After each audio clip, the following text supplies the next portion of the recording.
নজর রাখবো পরবর্তী সংবাদে।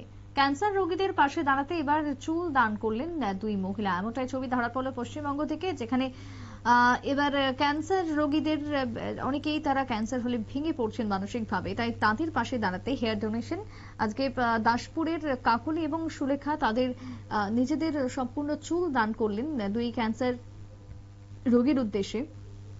ক্যান্সার রোগীদের হেয়ার ডোনেশনের মাধ্যমে তাদের সৌন্দর্য ফিরিয়ে দেওয়া হয় এবং ভারতীয় রেড ক্রস সোসাইটির ঘাটাল শাখা আজকে রেড ক্রস ভবনে হেয়ার ডোনেশনের ব্যবস্থা করে।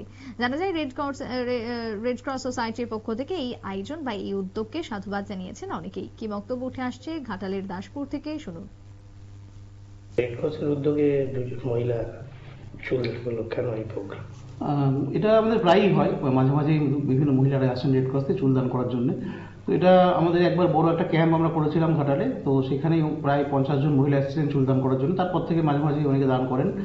এই চুলগুলো নিয়ে মানে উইক বানানো হয় এবং ক্যান্সার আক্রান্ত মহিলাদের ক্ষেত্রে যাদের রেডিয়েশন থেরাপি চলে তাদের চুল উঠে গেলে সেটা দৃষ্টিকটু লাগে দেখতে, এই কারণেই উইক ব্যবহার করতে হয়।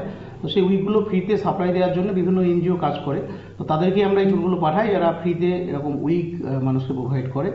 খুব ভালো উদ্যোগ, ক্যান্সার আক্রান্ত মহিলাদের ক্ষেত্রে এই চুলটা কাজে লাগে। ন্যূনতম 1 ফুট দৈর্ঘ্যের চুল কেটে নেওয়া হয় এবং সেগুলো থেকে এই উইকগুলো তৈরি করা হয়। তো অনেক মহিলারা কিন্তু স্বেচ্ছায় নিজের চুল দান করতে আসেন, দান করেন এবং বাড়ি থেকেও এটা দান করা যায়। বিভিন্ন অ্যাড্রেস আছে আমাদের যে সমস্ত এনজিও এই কাজগুলি করে থাকে তাদেরকে পাঠানোর জন্য। রিপোর্টেড যে এনজিওগুলি আছে সেখানে অনেক যারা চাইবেন চুল দান করতে বাড়িতে বসে চুল কেটে এটা প্যাকেটে ভরে সেটাকে ওই অ্যাড্রেসে পাঠিয়ে দিলে সেটা বাড়িতে বসেও কিন্তু করা সম্ভব। নতুন করে কেউ যদি যায় আপনার সঙ্গে যোগাযোগ করলে অবশ্যই রেড ক্রসের সঙ্গে। কি নাম আপনার? কাকলি পালজানা। কি করেন? আমি একজন আশা করি। হঠাৎ করে এই চুল দানের মতো সিদ্ধান্ত নিলেন কেন? সিদ্ধান্ত নেওয়া বলতে চুলটা তো অনেকটা বড়। এবার আমার মেয়ে একদিন বলছে, মা তোমার অনেকটা বড় চুল আছে, এটা মানে ডোনেট করা যায়, মানে খুব ভালো কথা। তারপর মানে আমাদের করোনার সময় আমি জানলাম, যাই হোক মানে খোঁজ নিয়ে স্যারের কাছে, বিশ্বজিৎ স্যারের কাছে জানলাম যে মানে এখানে স্যারের সাথে যোগাযোগ করলে পারা যায়। তারপর আসলাম।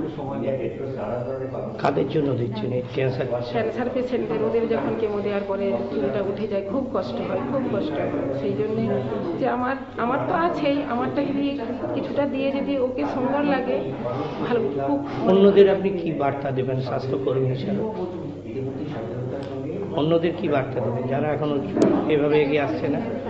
যাদের বড় চুল আছে তাদেরকে বলেছি যে চুল একদম কাটবে না, ওখানে 12 ইঞ্চি মাত্র নেবে, তো ওখানে দিয়ে আসবে। কারণ আমাদের জন্য ওরা যদি মানে ক্যান্সার পেশেন্ট কেমোথেরাপি দেওয়ার পরে যে পেশেন্টগুলো চুলগুলো উঠে যায় ওদেরকে ভালো লাগে দেখতে। এর মধ্যে অনেকে মানে রাজি আছে, অনেক পরে আবার সবাইকে নিয়ে আসবে। আপনারা শুনলেন আজকে সংশ্লিষ্টদের বক্তব্য। তবে চুল দান করে তারা প্রত্যেকে উৎসাহিত, এইভাবেই মানুষের পাশে দাঁড়ানো যায়, সেটাই আজকে ফের একবার দেখা গেল পশ্চিমবঙ্গের ঘাটাল থেকে। ছোট্ট বিরতির পর ফিরছি, সঙ্গে থাকুন।